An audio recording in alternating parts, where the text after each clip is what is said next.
Okay, so today I'm doing a multimedia piece. It will be watercolour, Copic and pencil. So I'm starting with watercolour, and these are the Winsor & Newton Cotman watercolours. It's the half pan studio set, so it's all the colours and then I think 3 dupes. I've stretched my paper onto a tile that's just a bit bigger than A4, which is perfect because it isn't taking up too much space on my desk then. And I'm just painting on different colours and then using tissue to pick it back up again so that it's not too pigmented, but also it doesn't take ages to dry if I use lots of water. So I'm just mixing different kind of colours there. I wanted to go for quite a rainbowy background.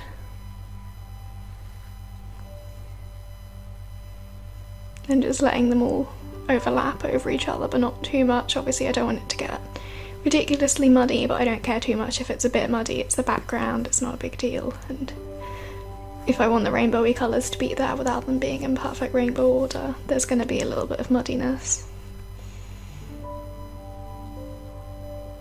When I paint it down, I add more water to it to stop the pigment getting too deep into the paper before I can put the tissue down, just so that it soaks up enough. Because I don't want it to dry before I've blotted at it.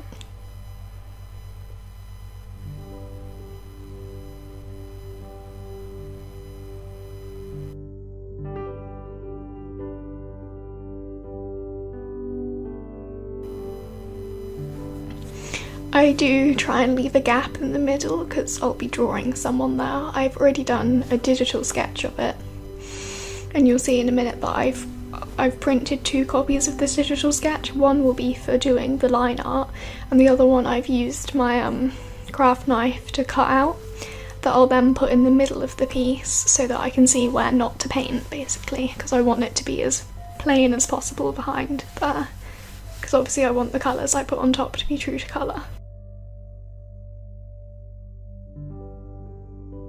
I use tissue to do some kind of little dotty effects there.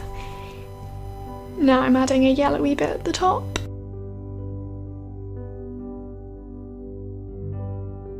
Doing some lines down of purple.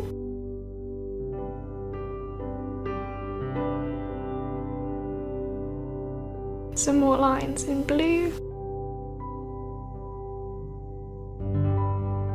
Some more pinky bits, blending them out a bit so they're not too harsh. Doing some pink lines, and just kind of playing around with any kind of cool effects I can get with the watercolour. And that's the printed sketch. You can see that I've just put in the middle so I know not to paint there.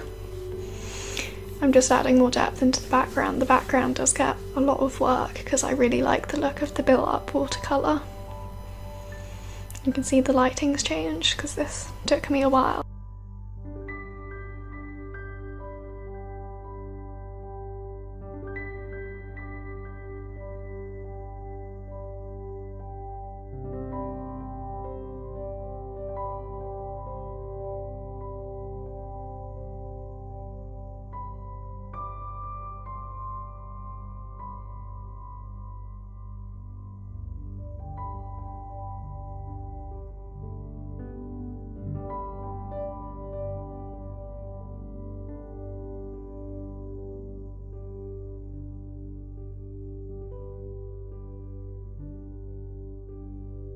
It's blending a few of the edges and adding slight tints of different colours to different areas.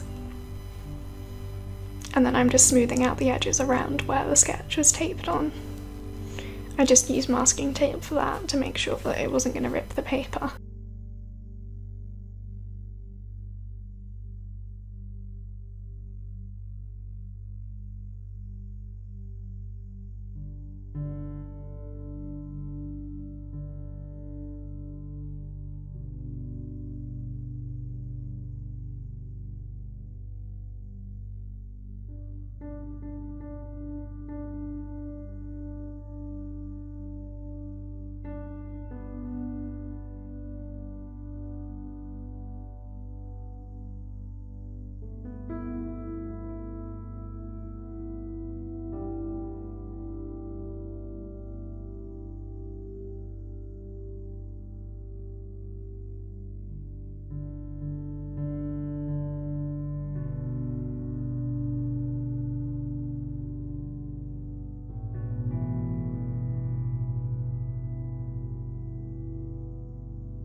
as you can see now, there's starting to be lots of rainbow colours kind of everywhere, and it's not too muddy, which is good. It's a lot easier to avoid the muddiness if you're letting the layers dry in between, because I don't really know how or why this works, but if you put two colours layered on top of each other, they don't look as muddy as they do if they were both wet and they've mixed together.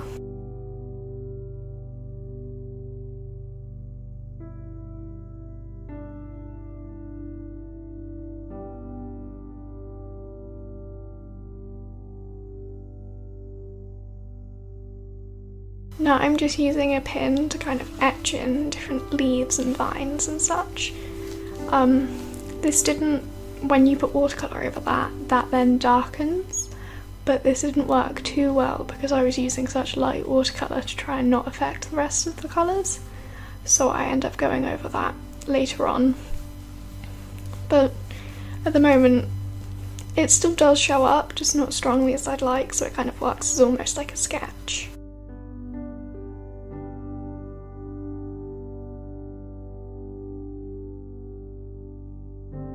You can kind of see there that one of the vines is sticking out quite a lot there.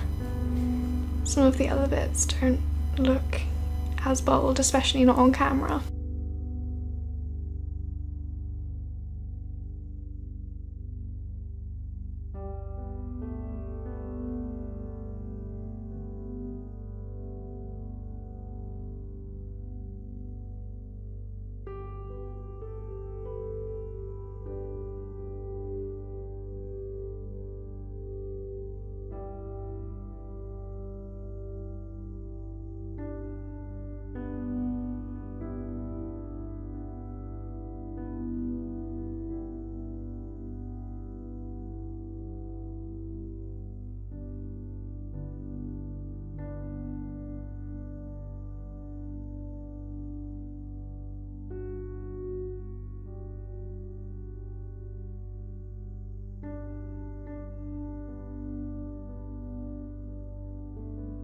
They are starting to show up a bit more now though. Okay, so now I've done the liner, I've cut it off of the tile, and then I've used a ruler to make sure the edges are nice and straight, and then I've used my light box and the digital sketch that I didn't cut out to do the liner, and I just did that with a pink Polychromo because I didn't want it to stand out too much. So here I am just colouring in our skin with Copics. The Copics don't work amazingly on this paper. It's slightly textured, so I am kind of concerned that I'm ruining the nibs. Although it is hot pressed, so it's not too textured, but there definitely is a texture to it. It's not like marker paper. The Copics don't blend as amazingly on this, so I'm not trying to do as much blending as I normally do. But I think that's fine because I don't want to detract too much from the background. And I'm going to go over this with pencils anyway, so it's not the biggest deal if it's not crazy detailed just with the Copics.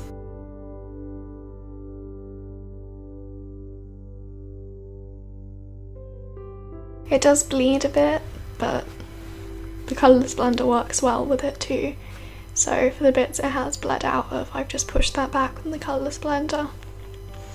Now I'm colouring in her hair, and I've never done a blonde person's hair with Copics before, so that was slightly scary. I realised I really don't have many pens at all to do a blonde person's hair with Copics, but I'm trying my best with what I've got, and maybe next time I have some money I'll get a few more pens.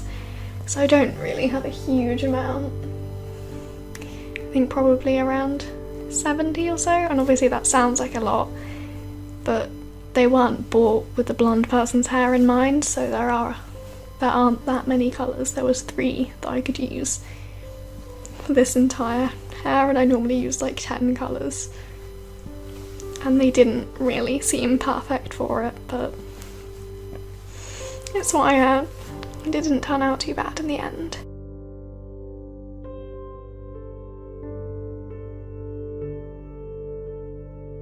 Just going over her eyebrows with a light brown colour because obviously they were done with the pink Polychromo, it didn't look like it matched the hair at all.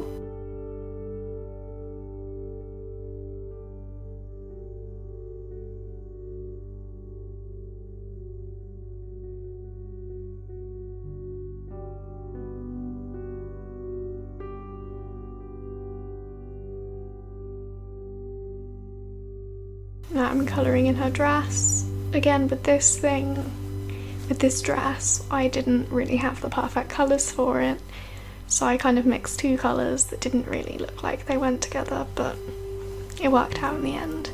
They're not in the same blended group or anything, so it did take a bit of work, but it was okay in the end.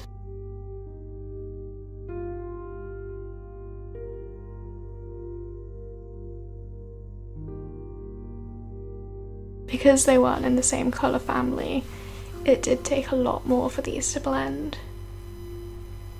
So even though it's very simply coloured, the dress did take quite a while just to get all the colours sorted together.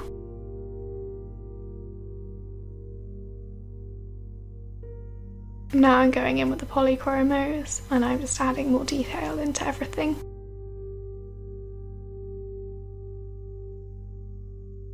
So I added more depth onto her lips, I'm adding the shading onto the skin that I couldn't quite get with the Copics because this is a bit smaller than I normally draw because it's landscape rather than portrait, and there is slight bleeding with the Copics on this paper, so I couldn't get as much detail as I wanted, and I normally go over it with pencil anyway, even if it isn't bleeding.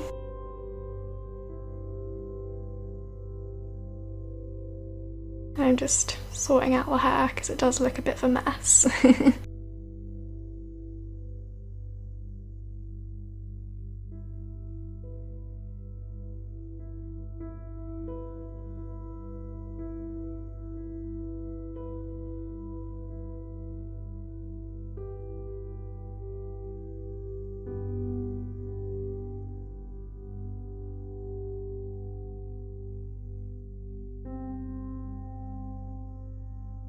Just adding a little more depth into the dress.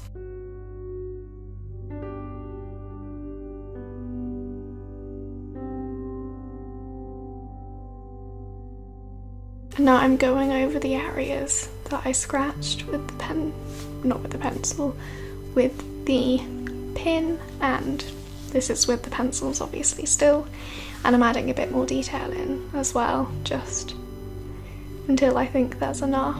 I'm trying to match the colour to a slightly darker version of the colour behind it so that these aren't standing out too much.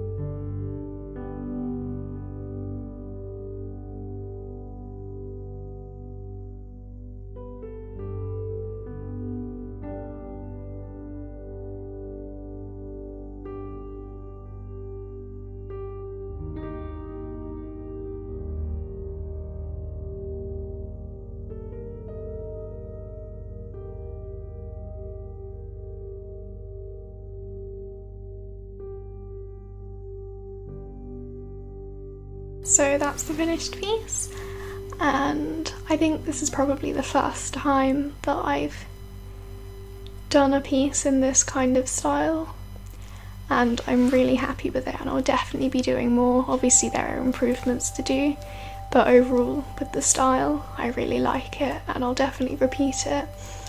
But I would like to find a watercolour paper, sort of paper I can stretch to do the painting on, that still works well with markers and has a very smooth surface. So if you have any recommendations for that, please tell me in the comments below, and thank you for watching.